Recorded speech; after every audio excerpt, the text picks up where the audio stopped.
So welcome back to part two. As you already know, I'm here with Brian Holliday, the Managing Director of Siemens Digital Industries, covering Great Britain and Ireland. And in part one, I asked him a question about Siemens priorities. I'd like to delve a little bit deeper about that and sort of how Siemens are in UK and Ireland currently performing. So we're just through our half year for the 2024 financial year. We are behind last year on orders and revenue. So we are, I will say, light without wishing to give too much away, but actually where we are reflects the same challenge as the wider sector that, and many of you as partners of Siemens will recognise this, that of course in the most recent supply chain difficulties, there was a huge amount of global stocking of industrial products. And when I say it's not just UK, I mean it's not just Siemens either. And I caught the global chief exec of Cisco the other day on Bloomberg, if that gives a sad reflection of what I was watching.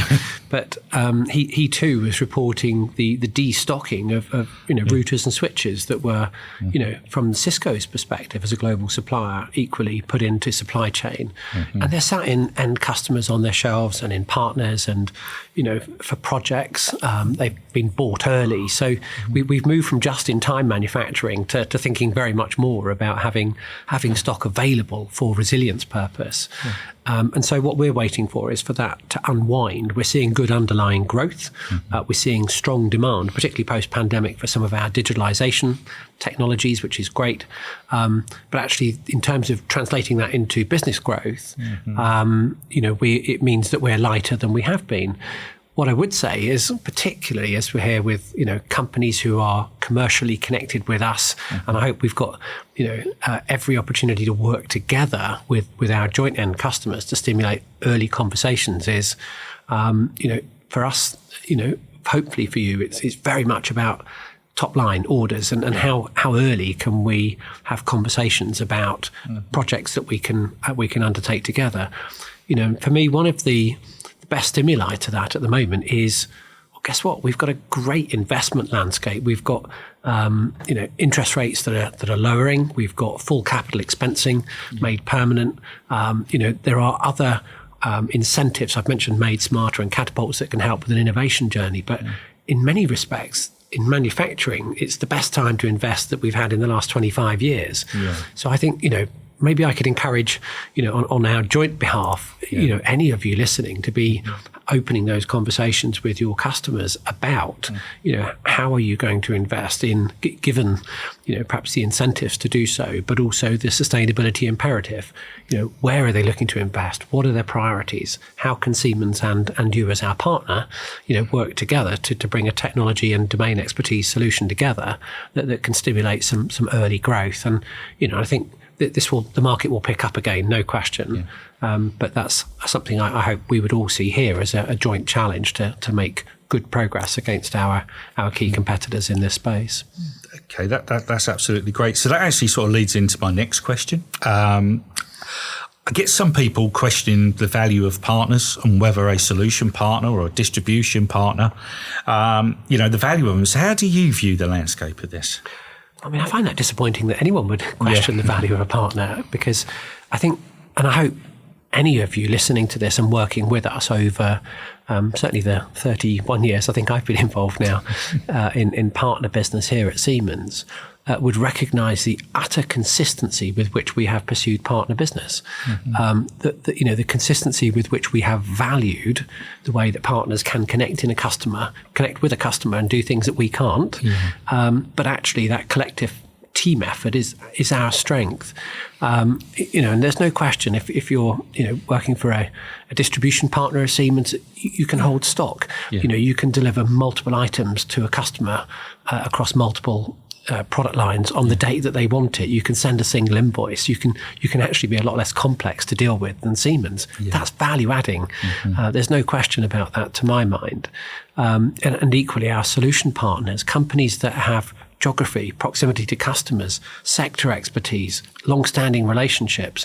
I hope we can augment all of that with our both local and global sector domain expertise of our own and our track record in providing good technology I hope, in particular, we've been able, through this period of supply chain difficulty, to be honest early about when we could supply it. And I know, there's a lot that we're very unhappy about, many manufacturers' inability to supply through that period. But again, I think I saw it as a strength that in our partner network, we worked together to really buffer some of those immediate impacts on our customers together. So I hope that, just to be really clear and specific, there are just a few of the things that I value our partners for, and I will defend entirely, to anyone who says not if they're not sure, then we'll be having a robust conversation, because this is our strategy to grow and leverage partners. One quick nod to the future then just has to be that, the future is arriving much more quickly than it used to in technology terms. And, my ask of all of our partners is to just ensure that you are, working with us as innovation speeds up. And one of the best hints to that I could give you is have a Google search, have a look for Roland Bush, our global chief exec, opening the Consumer Electronics Show in Las Vegas in January. And if you missed it, even if you watch the first few minutes, it will give you a sense of where our company's going in really working hard to combine the benefits of working in the real world and the digital world. Ultimately, that could become the industrial metaverse. It could become $100 billion market by 2030, according to ABI research. But it's a market that Siemens intends to go and dominate. So, I think, Siemens, our partners, I think it's on us, as we are at the leading edge of innovation, to really try and think about how we add value in technology and insight and visionary terms to our customers, as well as all the stuff, the practical day job stuff that we do today with a very long tail of hopefully class leading, products. No, I appreciate the, honest and open, response to that.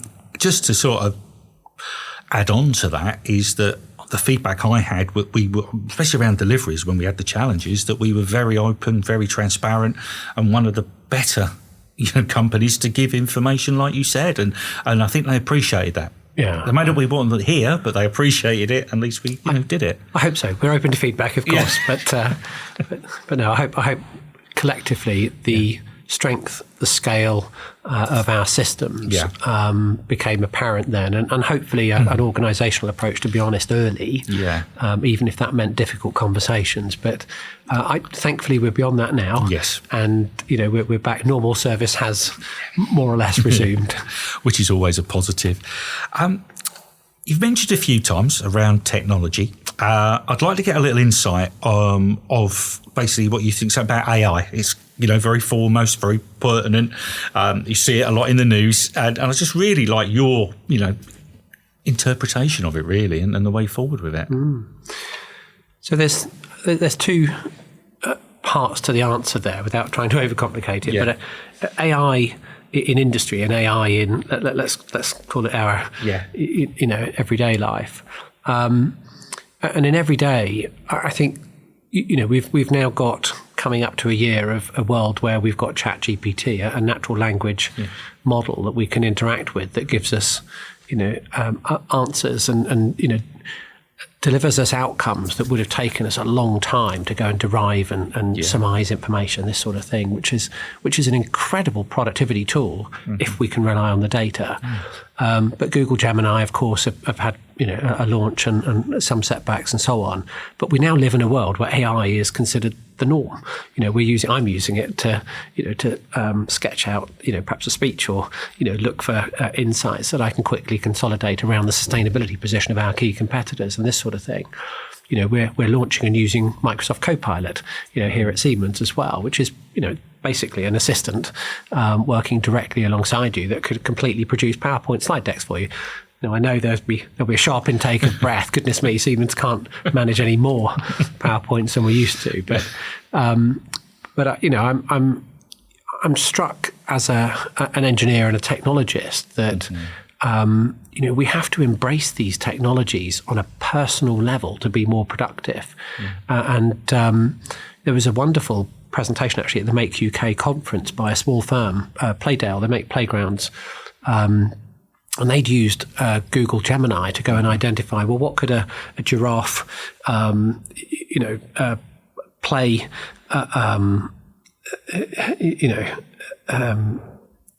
sort of a spring, looked like in a playground. And, Google Gemini came back for them with a series of ideas that have shortcutted their R&D cycles, and so they're starting to use AI to generate social media content. So, it's interesting that the openly available AI tools, I think, are adding a lot of value early.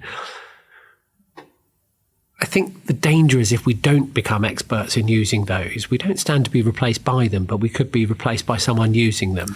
Yeah. And this is my worry, that I think, we've with our partner network, we've got to be up to the minute on making sure that we're not going to fall behind, because we're using these things to augment our intellectual effort. If we turn to industry, I have just been asked, I've just co-chaired the first meeting of an industry accelerator with Minister Ghani, looking at AI in industry. And I had Google Cloud and Microsoft and Amazon Web Services as the sort of big three working in this space, coming along as well with a number of our big end customers. And we're just at the stage where we're really trying to unpick some of the, we're trying to separate the hype, from the reality. The reality for us is we've been doing this for about 15 years. And one of the recent acquisitions for Siemens, of course, because we were so convinced about the technology, was Sensei. Sensei enables us to take data from a machine with a very clever algorithm that will help us derive a possible, failure outcome. We're looking at electromechanical systems in particular, but we can predict failure before it happens. That's net new knowledge. It's derived from, data that we're collecting in industry. And we were so convinced about that, we bought the company. and that now features as part of our tool set. So I think, we are, and I think for any of you listening to this, I would like to just, really, make clear how much further ahead Siemens is in this space than perhaps some of the big AI firms who are saying that they can do AI in industry. But it's actually predicated on the sorts of things that we all do every day. We know what the data is and where to get it. It's not big data. It's smart and it's specific data, and it's a limit switch on a machine. It's a current draw through a motor. It's a temperature or a torque or a vibration, measurement. And, we know what this data is. We know where it is. We know how to extract it. And there's a fair chance we can give it context. Now, that for me is where industry and AI is very exciting. That's the stuff we can do today. If you look to the future, the not too far distant future in the industrial metaverse, well, we are building that based on the digital twin technology of today, physics-based models that will enable us to have an always-on and persistent environment in which we would throw questions at a production process, perhaps a piece of infrastructure, but we would use the industrial metaverse increasingly in the future to run many iterations of a process or production facility, which means we're going to learn net new knowledge. We're going to from that simulation environment too. So this is moving at such pace, and if it is 100 billion by 2030, then it's a rapidly growing market. But the analysts are all suggesting this is where we're more likely to see benefit than either in gaming or in companies that use the metaverse for an enhanced meeting experience. So I think it's the big growth sector, one to watch for. And if you want to know more, have a look at the Siemens and MIT, the Emergent Industrial Metaverse report. So I think that gives a really nice, interesting picture of where we'll see, technology being exploited even more in the future that gives us more AI possibilities in industry. Oh, right. Okay. So thinking of technology, it leads me on to, well, if you've been living under a rock and not ever looked on LinkedIn, about Transform, our big event in July, at 17th and 18th at Manchester Central. It was a fantastic event last time. So what can we expect? Why should our customers, partners and partners' customers attend? Transform in 2022 was a huge event. We had 3,000 registered attendees. We filled the Manchester Central venue. It was really gratifying because many of you listening to this podcast will remember we ran digital talks in 2019 in Liverpool. That was the first time we did an event at scale, and we had from the off a standing start at 1,100 industrial attendees. And so in 24 we're going for 6,000. This is going to be the largest single vendor-led industrial exhibition and conference program in the country. We've got over 1,300 signed up already these months in advance. We've got 21 of our 50 speakers confirmed and burned in. So some fantastic content that crosses sectors and really tackles industrial challenges. But my ask is that please don't be one of those people that hears from others afterwards. It was a great event. Put it in your diary now, and please come along with not just colleagues but customers. And it's been my simple experience, talking to our customers that they say two things to me all the time: that they haven't seen anyone from Siemens for a while, or they didn't know we did that. Yeah. So look, Transform for me is all about solving those problems. It's putting as many people as we can together in front of all of our experts at an exhibition, creating conversations. We're going to do our best to show up with the best of our capabilities, some of our partners in the ecosystem, who hopefully are bringing along technologies and demonstrators like AMRC that will have a sustainability demonstrator there. Yeah. We're hoping to have predictive maintenance and AI and, metaverse and accelerator demonstrators there. We've got AWS as a partner, Accenture we're talking to about being there. And I'm hoping we can get a new electric Mini from some of the work we're doing on the back of the work with BMW, but we'll see. That's an offline commitment here that we're trying on the podcast as well. But no, please come along, because we hope to make it not just the friendliest of exhibitions and, if you like, trade shows, but the most informing of the current possibilities that lie behind technology, but wrapped up with actually the tangible conversation about, well, where do you deploy it? Why would you do it? What problems are we solving? And these really relate back to those strategic priorities for Siemens in digitalization and sustainability. But a lot of what's come out of the conversations from the last time was how much tech can help in resilience as well. I put it in the diary. Come along, bring your customers with you. Okay, so will they be able to see product there as well? Will there be product there? And I'm understanding it's the whole of Siemens GB and Ireland, isn't it? It's not just Siemens DI, is that right? It's our smart infrastructure business. That's correct, yeah. So the first time we ran the event in 2019 was Siemens Digital Industries, and we brought our smart infrastructure colleagues in 22, and again, smart infrastructure, Siemens Financial Services, our global business services colleagues will be there as well. So we won't have Siemens Mobility. No. That's obviously a significant part of what we do in railway signalling and rolling stock. Yeah. But it is the industrial and industrial infrastructure businesses that will all come together. So I hope we could tackle anything from digital simulation and software design, with Digital Industries software being there, with automation technology, with cloud and data technologies, but into smart buildings, electrical infrastructure, and all of the rather clever things we can do with the smart infrastructure business as well. So something from everyone, really. That's the thing when they're there. Yeah, and I think for me though, yes, there's technology, but the thing that made me so proud about the last time we ran the event was the customers who came along and realised how accessible, how friendly we are. Yeah. How actually we put our experts on the stands, and they were able to have really good conversations, thousands of them. And this is really why I would encourage you to put it in the diary and come along for at least one of the 2 days if you can. Yeah. So just everybody, it's the 17th and 18th of July at Manchester Central. Invites are out there. It's all over social media. Please come along. You won't be disappointed, is the message. Right, Brian, I'd like to take another break. I think we've done enough talking for a little while. That's the end of part 2. Thank you.